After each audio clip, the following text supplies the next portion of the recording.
Bom Que... dia. Obrigado por vocês responderem, né? Porque geralmente a gente está acostumado com o povo aqui.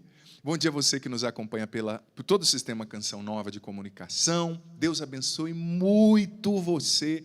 Esse será um dia de bênção na tua vida, de graça, de vitória.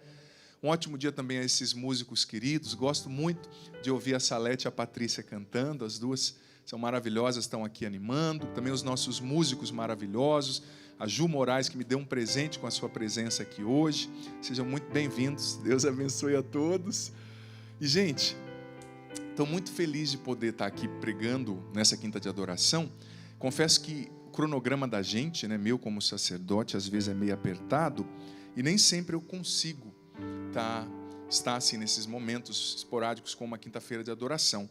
Mas assim que recebi o convite do departamento de eventos, graças a Deus deu certo, me senti muito feliz, sobretudo por causa do tema. Hoje o padre vai falar sobre vocação. Você sabe o que é vocação? Você aqui, você em casa, o que você pensa acerca da vocação? Olha, veja bem, é importante ter em mente, filho amado, filha querida, que todos e cada um de nós temos a nossa vocação.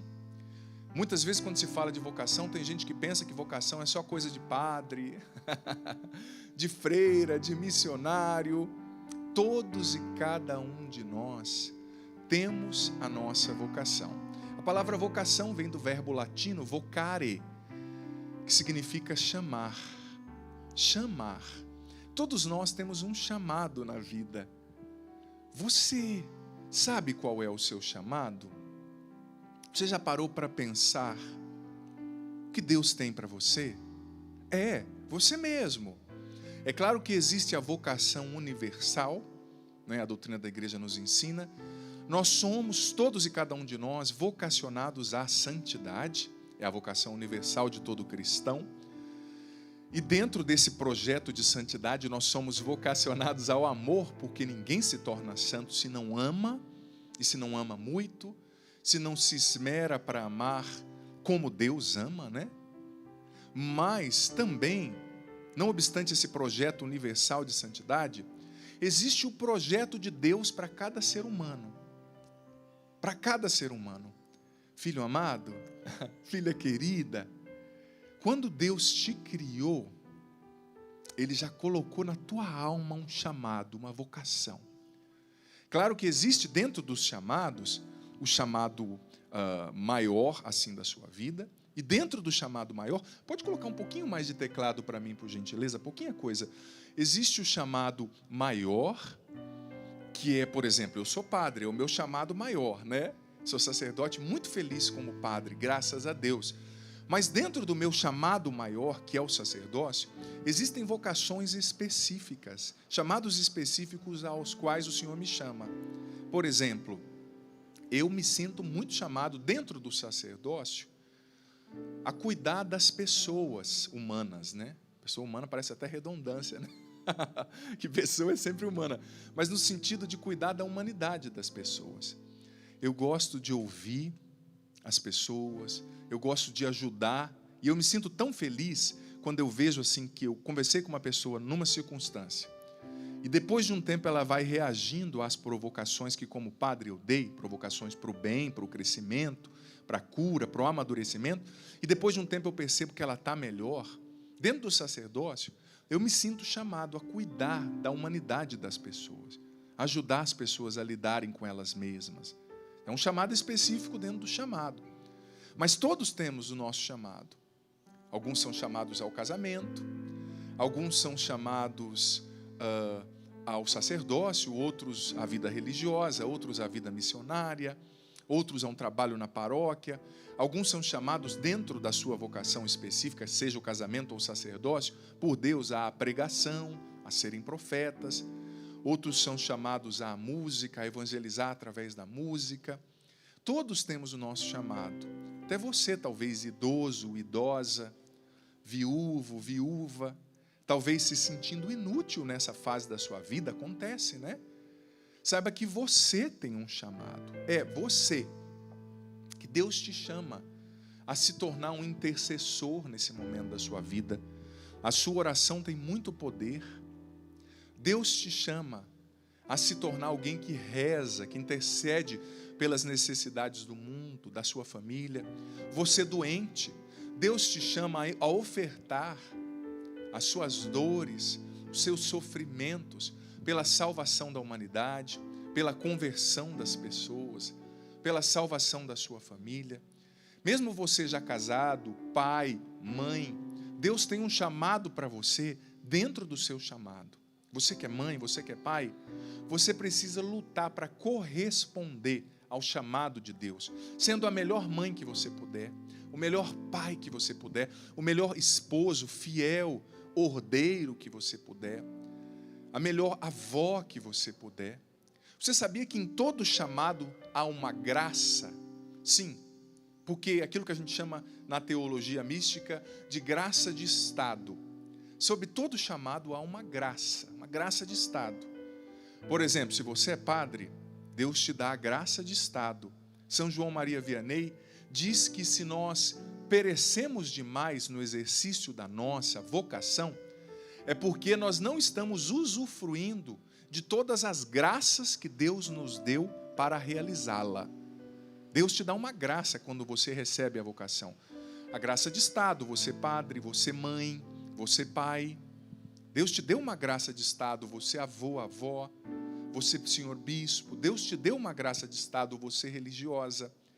E Deus também dá graça de estado para funções específicas. Você pároco, você responsável de um setor, empresário. Deus te deu uma graça específica para o seu exercício da sua missão. Todos nós temos uma vocação. E eu pergunto de maneira especial para você jovem, você já descobriu sua vocação? Você já descobriu sua vocação? É você mesmo. Talvez sua vocação seja ser padre, como eu sou padre. Talvez a sua vocação seja ser membro da Canção Nova, como eu sou membro da Canção Nova. Claro, é entre você e Deus. Vocação é algo muito pessoal, mas eu sinto que Deus está chamando você. Você, Deus está te chamando. Pergunte para Ele, Senhor, o que queres de mim? Senhor, qual é a minha vocação? Pergunte para Deus, qual é a minha vocação? Talvez, uma vez mais eu digo, você esteja sendo chamado para ser padre. E é tão bom ser padre, eu sou feliz como padre.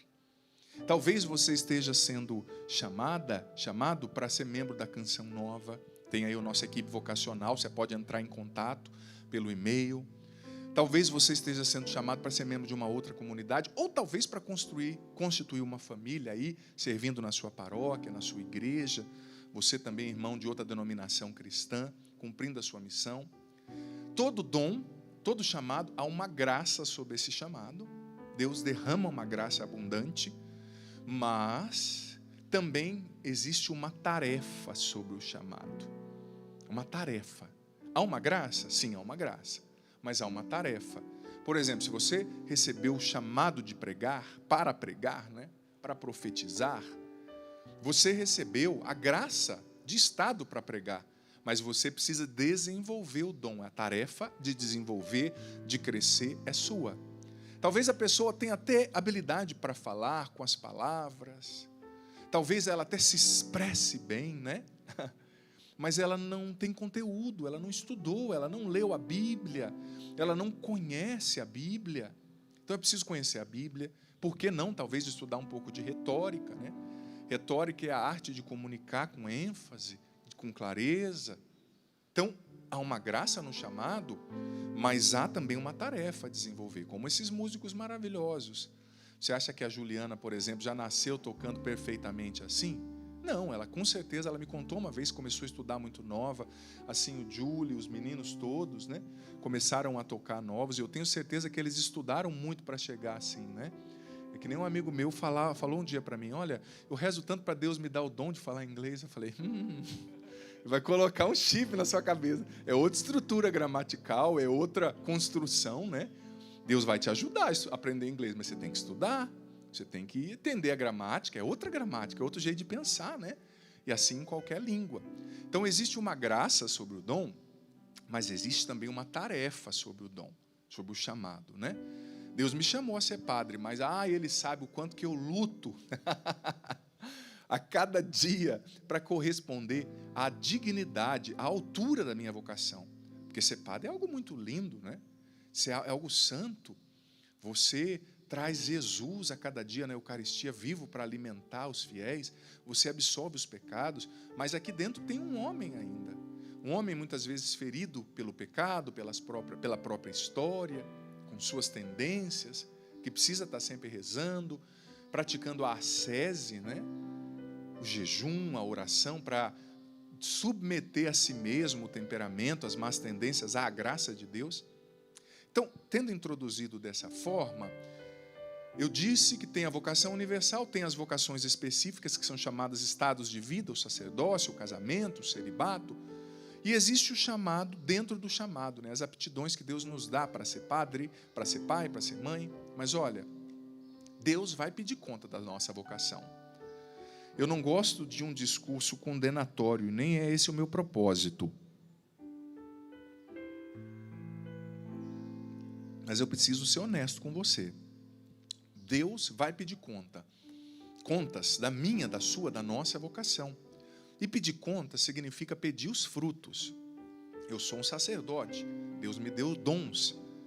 E no final da minha vida, eu precisarei apresentar ao Senhor, como na parábola do talento, o que eu fiz com os talentos que Ele me confiou. Eu fiz render.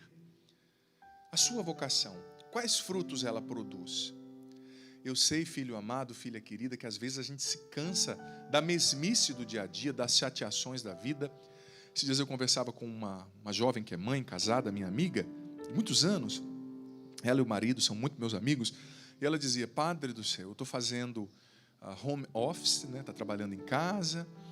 E ela falou, Padre, eu estou ficando doida, porque quando eu saía para o trabalho, eu pelo menos dava uma respirada, deixava os filhos com a minha mãe, às vezes na escolinha, e dava uma respirada, via outras pessoas.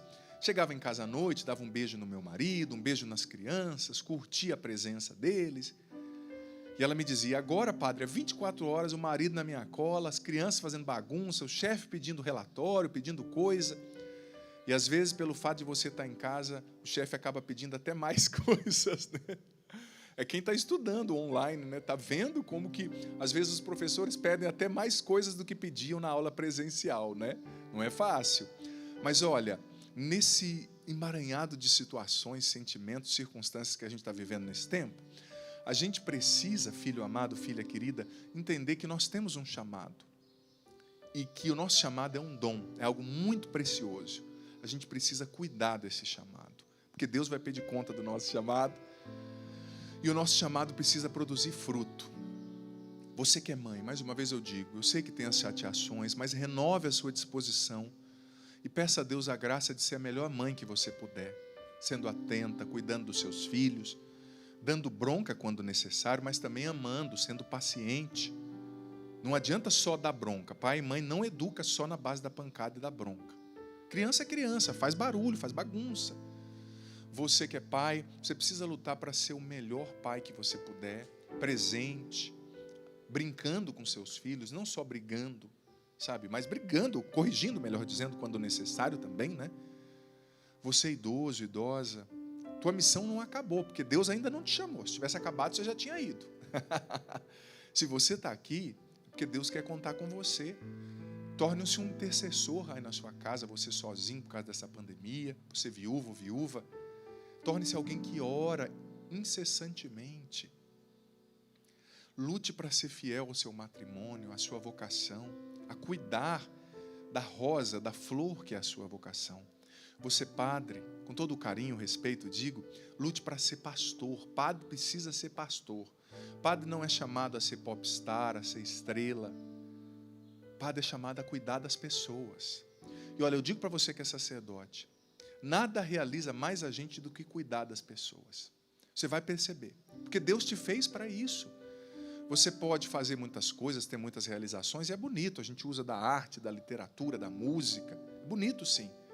Mas a gente foi feito para ser pastor, para cuidar das pessoas. É isso que dá sabor à nossa vocação, dá sentido à nossa vida. Se a gente se afasta disso, a vida vai ficando pesada, sabe? Lute para ser o melhor padre que você puder. Com a graça de Deus você vai conseguir. Lute para ser o melhor senhor bispo que o senhor puder, melhor pai, melhor mãe, melhor avô, melhor missionário. Não viva na mediocridade. A vocação é um projeto de Deus. A vocação é um sonho de Deus. Não deixe de sonhar.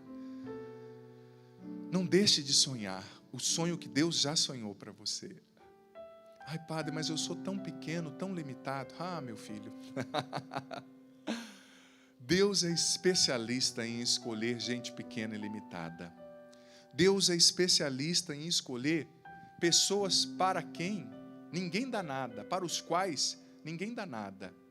Ninguém dá nada. Sabe? Ele é especialista, é só você olhar a Bíblia. E ele unge, ele prepara no silêncio, ele escolhe, ele unge, ele prepara no silêncio, depois ele envia e honra, começa a honrar essa pessoa em público, né? E às vezes a angústia do ungido e escolhido é que ele já sabe tudo que ele é, mas ele ainda não foi honrado em público, ele ainda não foi confirmado em público. As pessoas ainda não sabem o tesouro que ele traz. É como Davi. De repente ele apareceu. Muitas vezes as pessoas falam: nossa, de repente aquele pregador surgiu, de repente aquele cantor surgiu. Ah, mas esse do nada, esse de repente leva muito tempo. Que até Davi ser ungido pelo profeta Samuel, e até ele assumir o reinado, e todo mundo vê que ele era o escolhido, aconteceu muita coisa. Ele teve que comer muito sal, ele teve que perseverar na vontade de Deus, ele teve que enfrentar tribulações, provas que robusteceram o seu chamado, que o fortaleceram na concretização do seu chamado. Então, é preciso entender que Deus escolhe, Deus unge, Deus prepara no silêncio, como Jesus, que foi por 30 anos preparado para a sua missão, na simplicidade da carpintaria de Nazaré, junto com seu pai José, e por 3 anos realizou a sua missão. Deus escolhe, unge, prepara no silêncio, depois começa a honrar em público e confirmar aquela pessoa, sabe? Mas é interessante, hoje eu vou falar um pouco do rei Davi. Eu gosto demais do rei Davi. Mas o interessante é perceber que o chamado de Deus, gente, ele é sempre peculiar. A definição de peculiar, próprio de. Ele é sempre específico. Por exemplo, Deus tem um jeito de me chamar e de falar comigo. Deus tem um jeito de chamar cada músico, de falar com eles. Deus tem um jeito de chamar você e de falar com você. O chamado é exclusivo, sabe? E tem coisas acerca do nosso chamado que é entre nós, que são, aliás, entre nós e Deus. Apenas nós e Deus vamos compreender. Apenas você e Deus vai compreender. Porque é um mistério. O chamado, o Padre Jonas escreveu um livro lindo chamado Vocação, um mistério de amor, né? A vocação é um sonho de Deus, mas é também um mistério de amor. Muitas vezes só você entende, nem quem te acompanha. Eu, numa comunidade, muitas vezes os meus superiores não foram capazes de acreditar no meu chamado e ver o meu chamado como eu via, porque tinha coisas que Deus só tinha revelado para mim e não para eles. Tinha coisas que Deus só tinha revelado para Davi e não para todos que estavam à sua volta, para a sua família, para o seu pai, para o rei, para o exército, para Golias. Só Davi sabia. Por isso que a gente precisa acreditar na nossa própria vocação. Olha, não desista da tua vocação até Deus não te mostrar claramente que você se enganou e que não é isso que Ele tem. Muito claramente. Porque se você fez um bom discernimento e entendeu o que Deus tinha, Ele não se engana. Romanos 11, 29. O chamado e a vocação de Deus são irrevogáveis. Deus não se engana. Talvez você não fez um bom discernimento. Se Ele te provar muito claramente isso, você pode mudar de opção. Do contrário, você e eu, filho amado, filha querida, precisamos acreditar na nossa vocação. Ai, padre, mas eu estou em crise. Uma crise não muda o chamado de Deus. Não desista num momento de treva de uma escolha que você fez em um momento de luz. Deus não te deu a luz para escolher? Agora, no momento de treva, não desista da escolha de Deus. Não desista no momento de treva da escolha que você fez em um momento de luz. Ai, padre, eu estou em crise, eu não vejo mais sentido na minha vocação. Calma. Não desista do seu casamento de uma hora para outra. Não desista do seu sacerdócio. Se você está em crise, mergulhe em Deus. Crise é tempo de retiro. É tempo de se esmerar para ouvir Deus. E hoje eu vou falar, como eu disse, sobre a história do rei Davi. Alguns fatos, né? Porque a história do rei Davi é muito ampla, muito rica, muito bonita. Eu vou usar o capítulo 17 da primeira carta, primeiro livro do profeta Samuel, capítulo 17. Eu não vou citar para você um versículo preciso, porque eu vou usar o capítulo inteiro, eu vou citar várias coisas do capítulo 17 da primeira Samuel, né? Que fala sobre alguns fatos muito específicos da vida de Davi. Mas veja bem, hoje quando a gente fala do rei Davi, a gente fala do grande Davi. A gente fala do precioso Davi. Você sabia que o nome de Davi aparece mais de 1000 vezes na Bíblia? Mais de 1000 vezes. É o rei que unificou o reino do norte, o reino do sul. É o rei que fez proezas. É o rei sob a guia de quem o povo de Israel viveu os seus dias mais gloriosos. É o rei que compôs salmos. Mas olha, nós vemos Davi assim. Pós sua vida, no pós, a gente costuma chamar no estudo bíblico, né, do relato pós-pascal, né? Depois da Páscoa de Jesus, todas as coisas se iluminaram, os discípulos entenderam tudo. O relato pós-davídico, né? Depois de Davi, todo mundo entendeu. Ele era ungido. Ele era o rei escolhido. Mas até chegar a esse ponto, ele teve que acreditar na vocação dele, mesmo sem ninguém acreditar. Gente, Davi foi uma das pessoas mais desacreditadas, mas uma das vocações mais desacreditadas da Bíblia. No capítulo 16 da primeira Samuel, diz, do versículo 1 até o versículo 13, do 16, no capítulo anterior, está escrito o seguinte: Davi, que foi ungido pelo profeta Samuel. Você sabia que Samuel foi à casa do pai de Davi para ungir um dos seus filhos? E o pai de Davi tinha 8 filhos, eles moravam em Belém. A hora que Samuel chegou, o pai de Davi já chamou 3 dos irmãos, dos filhos mais velhos, bonitos, robustos, grandes, né? Aqueles homens arrões, grandões. O profeta Samuel bateu o olho, era um profeta, um homem de uma sintonia profunda com Deus, e disse assim: olha, não são esses daí não, pode chamar os outros. E o pai de Davi chamou 7 irmãos, e tal era o descrédito que o pai e os irmãos tinham por Davi, que o pai nem pediu para chamar Davi. Olha só, me perdoe a sinceridade, mas o pai dele acho que pensou assim: não vamos perder tempo chamando esse menino não. É como se eles interpretassem Davi como um irresponsável. Sabe aquele menino, esse menino não deu certo na vida, esse menino não tem jeito com as coisas que faz, né? O pai de Davi nem pediu para chamar Davi. Davi estava no campo, cuidando das ovelhas, filho amado, filha querida. Olha o desprezo. Mas, quando Samuel viu 7 irmãos, Deus disse a Samuel, melhor dizendo, né? Olha, não é nenhum desses que eu escolhi. Então Samuel foi firme com o pai de Davi e disse: olha, você tem mais um filho? Tenho, mas ele, um menininho lá, menininho meio sem noção, né? Está lá no campo. Samuel foi firme: nós não vamos nos sentar à mesa e não vamos comer enquanto você não chamar. Porque era uma honra ter um profeta em casa. Então, com certeza, o pai de Davi mandou matar uma ovelha, sabe? E preparou o seu melhor banquete. De repente, chegou Davi. Diz que Davi era menorzinho.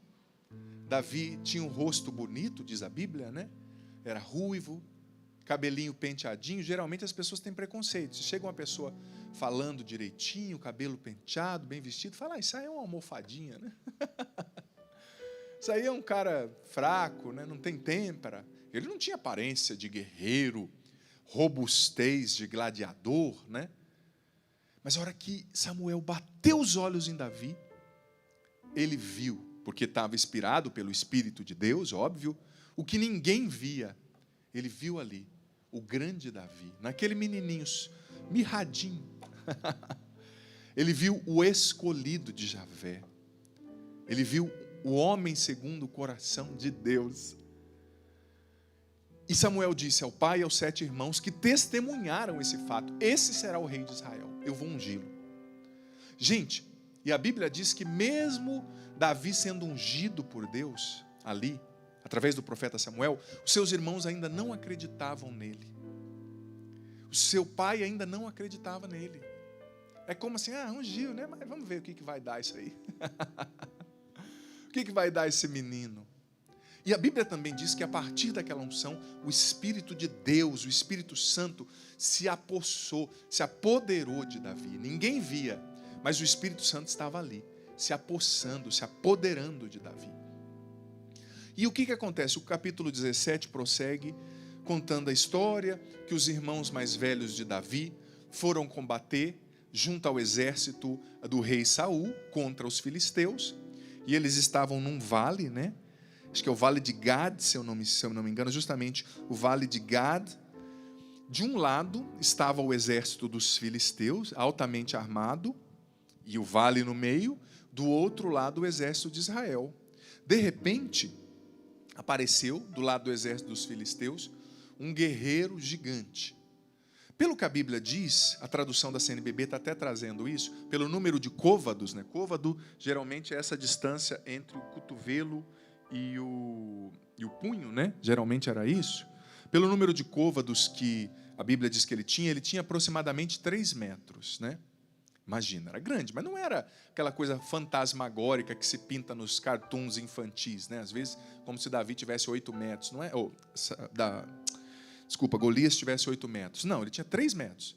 Mas Davi tinha um porte de adolescente. Então, quando estavam os 2 exércitos enfileirados e o vale no meio, saiu aquele gigante, imagina. Do lado do exército dos filisteus, né? Veio aquele gigante. E aquele gigante diz ali, o capítulo 17, que era equipado, diz que ele tinha uma tornozeleira, imagina, tornozeleira assim, tinha um escudo violento, tinha uma espada, tinha um capacete, tinha um escudeiro que ia na frente dele só para levar o escudo. E a Bíblia diz que ele era um gladiador desde a sua infância. E ele saiu grungindo a espada no chão, como era costume na época, e gritando: olha, se tiver um homem aí, esse exército de frango, ele apontou para o exército de Israel, capaz de me enfrentar, que vem agora. Mas eu duvido que tenha um homem nesse monte de frango aí. E os israelitas tremiam de medo a ver um homem daquele tamanho, né? Naquela época não tinha revólver, depois que inventou o revólver não existe mais tamanho, né? Mas naquela época a habilidade daquele homem com uma espada, treinado desde criança, gente, para ser um grande gladiador.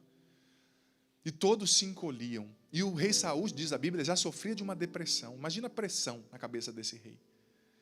E os filisteus zombavam: olha, se um de vocês vier e ganhar do Golias, a gente se retira.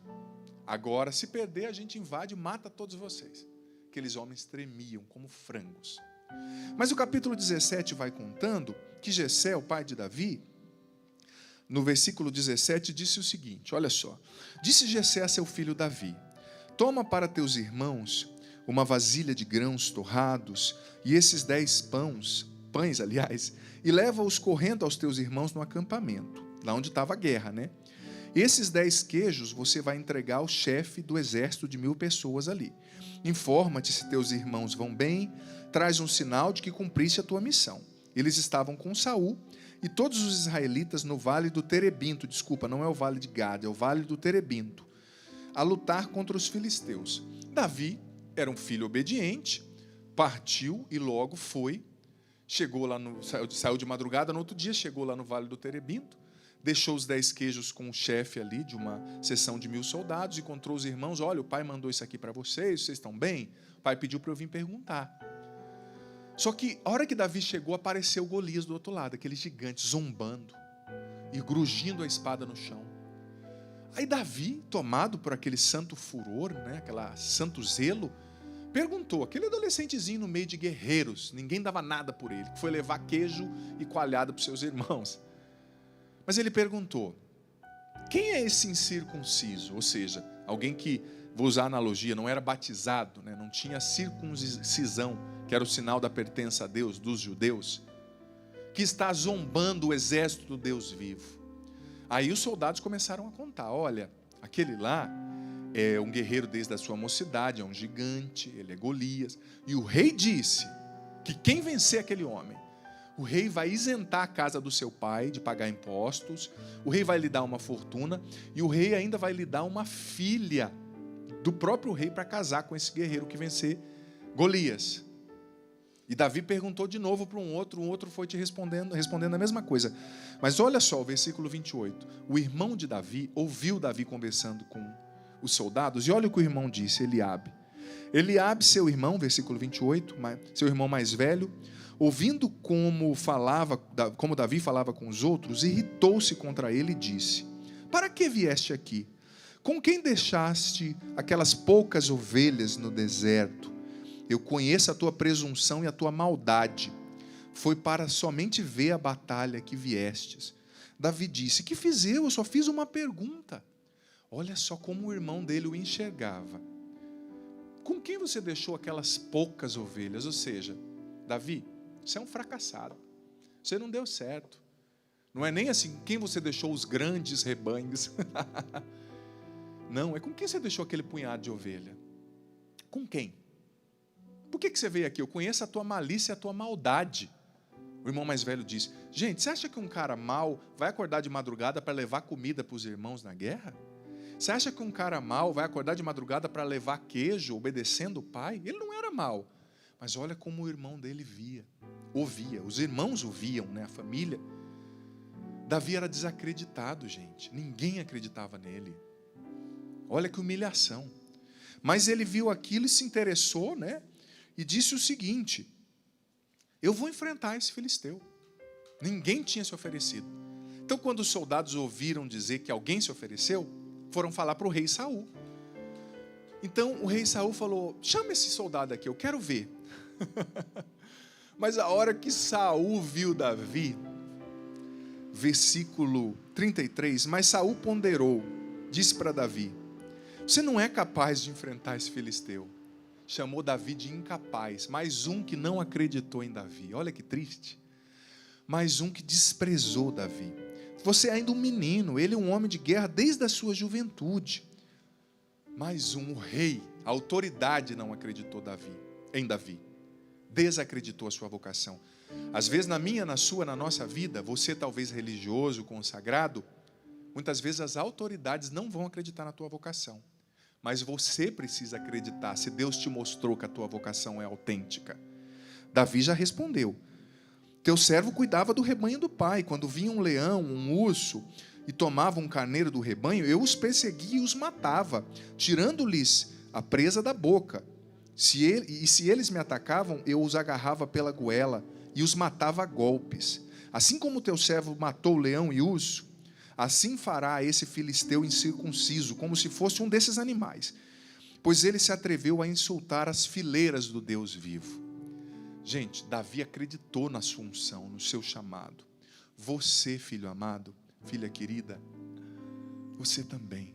Acredite na tua vocação. Acredite no teu chamado. Acredite no teu chamado. Não desista dele. As autoridades talvez não acreditam. O rei falou: ó, Davi, você é incapaz. E olha, e dói quando a gente é chamado de incapaz, não é? Às vezes você sabe que você tem condição de fazer algo, mas por algum momento, aquela potência, né, em potência, você sabe que você consegue, mas em ato, como dizia Aristóteles, você ainda não é capaz de colocar em prática, de externar. Você sabe em potência, mas não consegue em ato. A potência está dentro de você, eu tenho a possibilidade, mas eu não consigo ainda tornar prático isso. E as pessoas desacreditam a gente. Dói demais. Mas Davi sabia que Deus o havia ungido. E de repente, a última prova de Davi. Saul quis colocar a armadura nele, mas Davi não era acostumado a lidar com a armadura, andar com a armadura. O capítulo 17 aqui diz que Davi não conseguiu andar com aquela parafernália, escudo, armadura, e disse para Saul: olha, rei, eu não quero a sua armadura, obrigado, eu vou enfrentá-lo com a minha expertise, com aquilo que Deus já me formou lá no rebanho do meu pai. Olha, ele foi formado, gente, no escondimento. Ele foi formado onde ninguém estava vendo, para matar um gigante.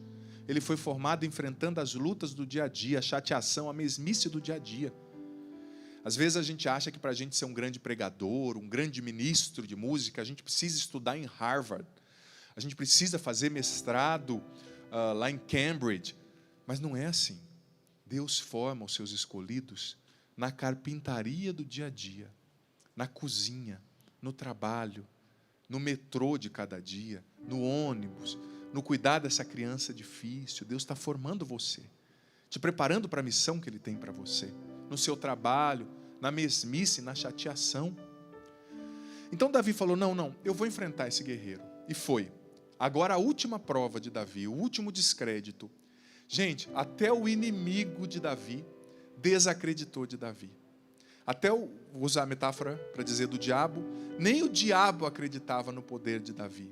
Olha só, versículo 42, 41 em diante. O filisteu, Golias, precedido pelo seu escudeiro, vinha se aproximando de Davi mais e mais, porque ele estava longe. Versículo 42. Quando ele pôde ver bem Davi, desprezou-o, porque Davi era muito jovem, ruivo e de bela aparência. Olha, isso aqui é verdade. Tem gente que acha que sofre preconceito só quem é feio. Mas gente que é considerada bonita também sofre. Davi é uma prova disso. Você já percebeu que às vezes se vê uma mulher bonita e fala assim, duvido que ela é inteligente. Já percebeu? Já ouvi conversas assim. Porque é muito bonito. Quem disse que não pode ser bonito e capaz, né? Ou feio e capaz? Mas Golias desprezou Davi. Ele tinha bela aparência, ele não tinha aquele corpão de gladiador, de guerreiro, ele não tinha aquela robustez, ele tinha uma cara limpa, não tinha cicatriz, né? Porque Golias com certeza tinha suas cicatrizes de guerra. E olha o que Golias disse para Davi: por acaso eu sou um cão? Parece até engraçado, né? Por acaso eu sou um cachorro para você vir a mim com um cajado? Porque Davi estava indo o quê? Com o borná, sabe aquele emborná, né? Embornal. A minha mãe, quando eu era criança, às vezes, meu pai em especial, pedia para eu ir ao mercado, né? Eu era gurizão, ele me dava aquele bornal e eu ia buscar. Às vezes ia buscar a cátia para ele, né? A cachaça, ai Jesus. Ia buscar, né? Era criança, ia buscar pão, ia buscar doce de goiaba, ia buscar uma coisa ou outra. Davi estava com um embornazinho daquele, né? Com algumas pedrinhas, o seu estilingue e um cajado, porque ele era pastor, era o que ele sabia usar. Deus tinha formado Davi na oficina do dia a dia, na escola da vida. E Davi não precisava usar outras armas, o que ele precisava já estava dentro dele. Mas olha Golias dizendo: você vem a mim com um cajado? E ele amaldiçoou Davi em nome dos seus deuses e acrescentou: vem que eu vou dar suas carnes aos abutres do céu, sua carne aos abutres do céu e às feras da terra. Pensa bem, você vê um inimigo poderoso, grande, irado, furioso, dizendo para você essas palavras de amor: eu vou dar sua carne aos abutres. Meu Deus, eu já tremia de medo. As feras da terra. Nem o inimigo acreditou na vocação de Davi. Sua família não acreditou. Seu pai não acreditou. Seus irmãos não acreditaram. O rei, sua autoridade maior, máxima, desacreditou. O inimigo desacreditou. Mas olha o que Davi falou, gente. Versículo 45. Mas Davi respondeu: tu vens a mim com espada, lança e dardo. Eu, porém, vou a ti em nome do Senhor dos exércitos. Aqui está o segredo da força de Davi. Que tu insultastes o Deus das fileiras de Israel, dos exércitos de Israel. Versículo 46. Hoje mesmo, disse Davi, o Senhor te entregará em minhas mãos, e eu te abaterei, e te cortarei a cabeça, e darei o teu cadáver, e o cadáver do teu exército, do exército dos filisteus, às aves do céu e às feras da terra, para que toda a terra saiba que há um Deus em Israel. Gente, Davi acreditava na sua vocação e acreditava no Deus que o chamou. Ele não acreditava somente nele mesmo, não era uma autoajuda, não era somente pense positivo, eu posso, eu consigo, eu sou capaz, repita comigo, eu sou o máximo. Não. Não era alta ajuda, era ajuda do alto. Ele sabia que a força dele vinha de Deus. Ele sabia que o poder dele não estava nas suas próprias mãos, mas estava naquele que o havia chamado, que o ungiria para enfrentar qualquer combate. E Davi foi com essa coragem, com esse sentimento. Gente, agora eu imagino o rosto, a expressão dos filisteus, olhando aquele menino vindo, né? Aquele menininho falando, isso aí vai ser mais fácil do que a gente imaginou. Todos os filisteus já com a espada na mão, porque imaginaram, quando ele matar Davi, nós vamos ir invadir, atravessar o vale do Terebinto e matar o exército de Israel, saquear as cidades, pegar os espólios de guerra e dominar esse lugar, a começar aqui dessa região do Terebinto, depois de Belém, a Éfrata, e assim sucessivamente. Imagina a expressão de descrédito e daquela boa ansiedade do exército dos filisteus. Agora imagina a expressão do exército de Israel. Eu fico imaginando, se eu estivesse aqui pregando agora, claro que os meus irmãos da Canção Nova são maravilhosos, mas imagina se eu chegasse aqui para pregar e esses três estivessem me olhando assim, o que esse cara vai falar? Não vai falar nada com nada. Nossa, logo esse padre, tinha tantos outros padres para vir. Imagina, e a gente capta no olhar essas coisas, né? Mais do que na palavra. Davi enfrentou isso. Claro que isso não acontece aqui, eu estou usando um exemplo. Nossos irmãos são maravilhosos. Mas Davi olhou para aquele exército. Eu acho que ele nem deve ter olhado. Se Deus quiser, ele nem deve ter olhado. Mas se ele olhasse, uma fileira de guerreiros olhando. Meu Deus, que carnificina. Com certeza os irmãos dele estavam xingando, dizendo, por causa desse irresponsável, esse molecão irresponsável, nós vamos tudo morrer. Nós estamos acabados. Mas olha que bonito o itinerário da vocação, né? Do chamado de Deus. Lembra dos passos que o padre deu? Deus chama, Deus unge, Deus prepara em silêncio e depois Deus começa a confirmar aquela vocação, começa a honrar em público, começa a confirmar aquele chamado. E honrar em público não quer dizer que todo mundo que é chamado vai ser famoso, viu? Não quer dizer que todo mundo que é chamado vai ter o nome em 1000 livros da Bíblia como Davi. Honrar quer dizer que Deus vai confirmando a tua vocação e vai te fazendo feliz se você corresponde. Quando a gente se sente muito infeliz na vocação, muitas vezes há um problema de correspondência da nossa parte. Porque a graça de Deus nunca deixa de ser derramada. Claro, mais uma vez eu digo, se houve um erro de discernimento, então refaça as contas bem feitas e ouça a Deus. Mas se você corresponde, a graça vem sobre você e te dá condições de ser feliz a cada dia. Independente das renúncias, do que você viva, dos sonhos não concretizados. Mas a vocação, filho amado, filha querida, ela é um dom de Deus. Ele colocou na tua alma esse chamado ao te criar. E é um sonho de Deus. E a vocação, veja bem, é uma caixinha de surpresa também. Porque, como eu disse, Davi não sabia aonde ele ia chegar, aonde Deus o iria levar. Ele não imaginava que ele ia ser o rei mais honrado da história. Ele não imaginava que da descendência dele viria o Messias. Jesus é da descendência de Davi. Ele não imaginava que o seu filho Salomão, o seu sucessor, seria o rei mais sábio de toda a história. Mas ele foi correspondendo, dia a dia, passo a passo. Como dizia C.S. Lewis, Senhor, não me mostra o caminho todo, me mostra só o próximo passo que eu preciso dar e isso me basta. Às vezes, na sua vocação, desculpa, vou tomar um pouco de água. Às vezes na tua vocação, Deus não vai te mostrar o caminho todo. E como é que eu vou estar com 60 anos? Vai estar mais velho, eu te garanto. Como é que eu vou estar com 70? Deus não está te mostrando o caminho todo, Ele está te mostrando o passo de hoje. Mas se você é fiel, filho amado, filha querida, se você é fiel, Deus não vai se deixar vencer em generosidade. Ele vai te dar condições de ser feliz, sim. Com lutas, mas vai te dar. E vai te dar a vida eterna. O que é o mais precioso. E a tua vocação, você que é consagrado, é missionário, é sacerdote, ou que vive com firmeza a sua vocação, Saiba que a tua vocação é um instrumento de salvação para a tua família, para os teus antepassados. A sua árvore genealógica é redimida através do sim que você dá na sua vocação. E você está sendo uma bênção para a sua descendência.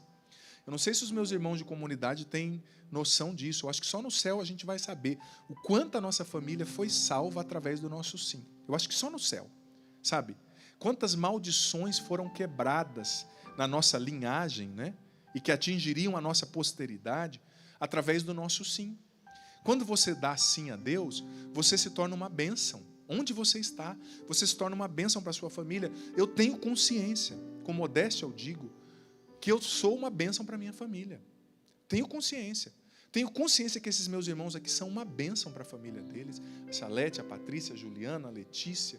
Todos os consagrados, os dedicados a Deus na vida, dedicado a Deus na Canção Nova. Você religiosa, você padre, mas você mãe sendo fiel, esposa sendo fiel, pai sendo fiel. Você que está sendo um bom médico. Você está sendo uma bênção. Você está trazendo salvação para a tua família. Você que está sendo uma boa diarista, uma boa dona de casa, limpando direitinho, sem pegar lá na casa onde você trabalha o que não te pertence.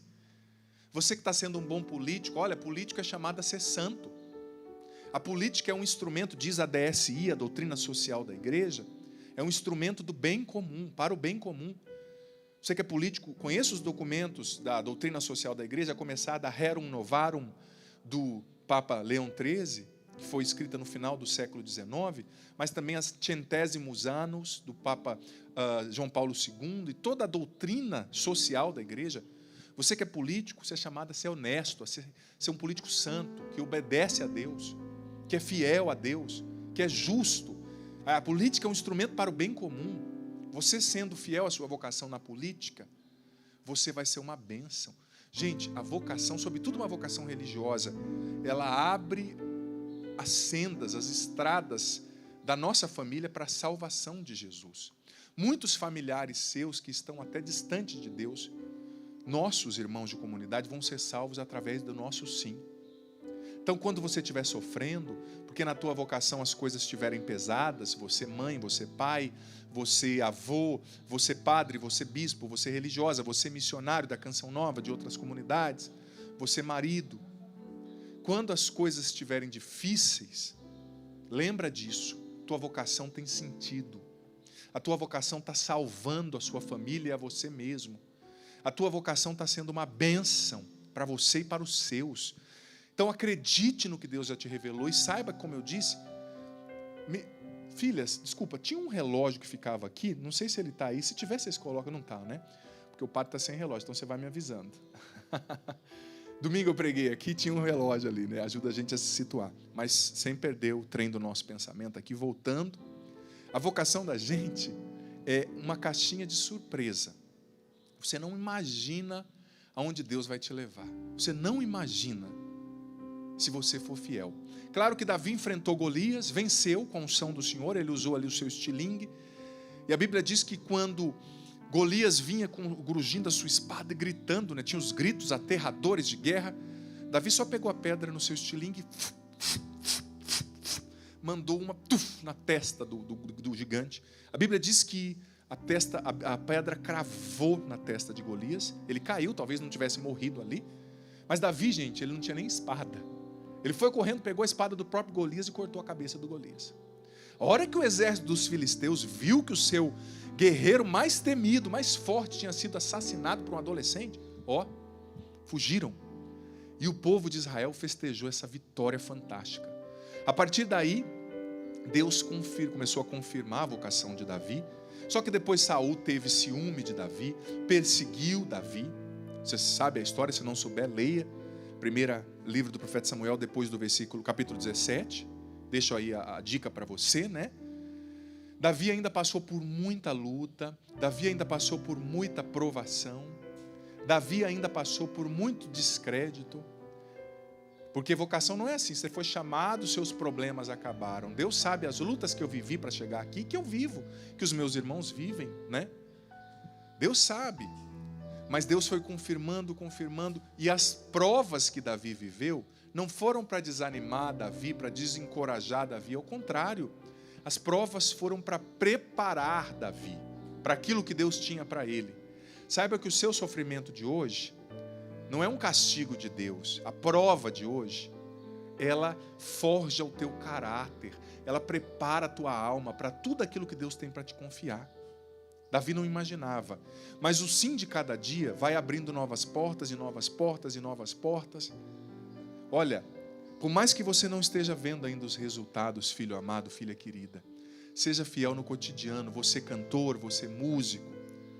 Não adianta você querer ter 3 milhões de seguidores na sua rede social se você não está dando testemunho para a sua esposa dentro da sua casa, se você não está sendo honesto, puro, lutando para ser casto dentro do seu estado de vida.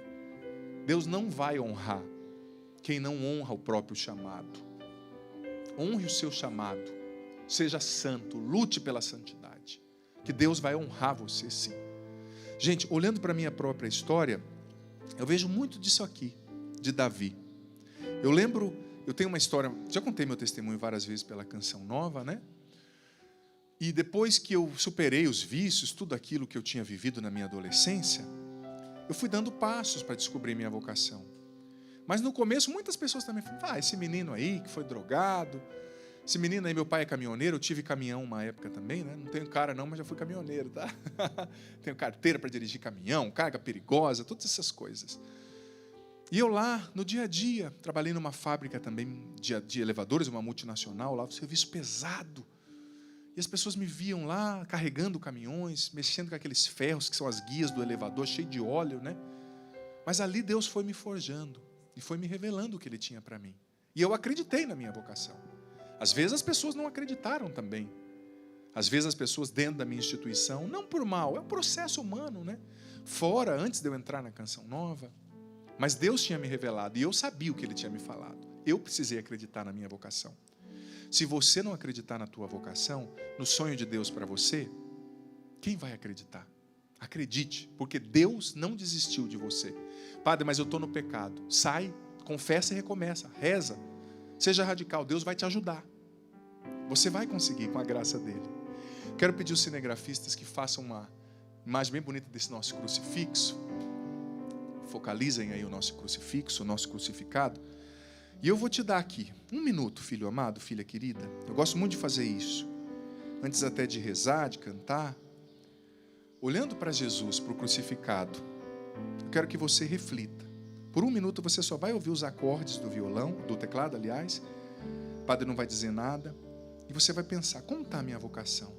Eu tenho correspondido à minha vocação? O que eu preciso fazer para acreditar na minha vocação?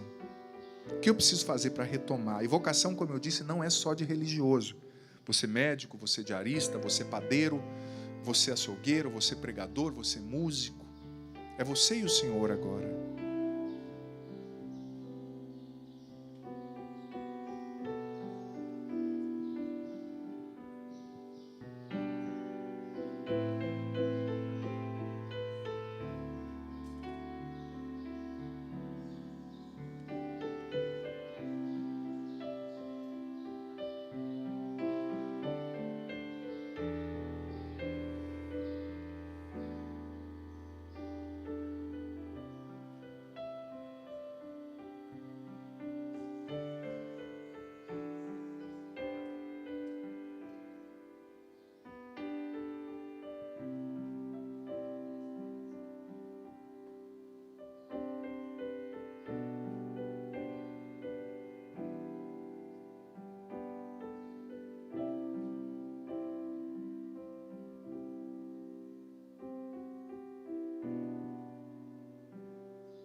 A vocação é um sonho de Deus. Não desista de sonhar o sonho que Deus tem para você, filho amado, filha querida. Ele acredita em você. Você precisa acreditar também. Tudo que Deus prometeu, eu sei Ele cumprirá. Eu sei Ele não falhará. Deus sonda o teu coração e sabe o que já sonhou, e sabe de tudo que é teu. Se a espera dói e só a desilusão,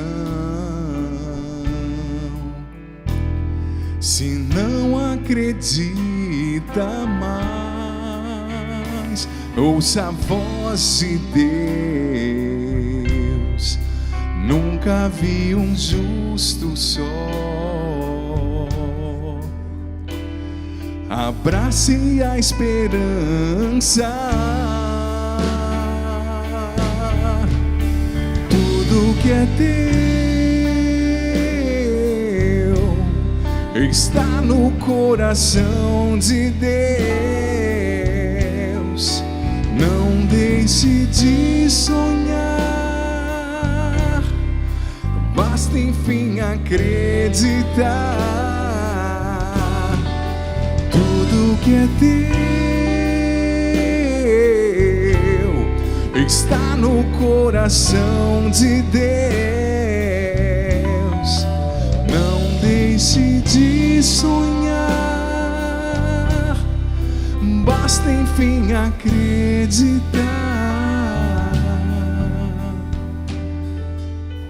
Você nos acompanhando agora, põe a mão no teu coração, se você puder, claro.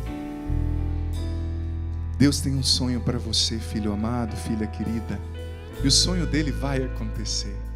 O sonho dele vai acontecer.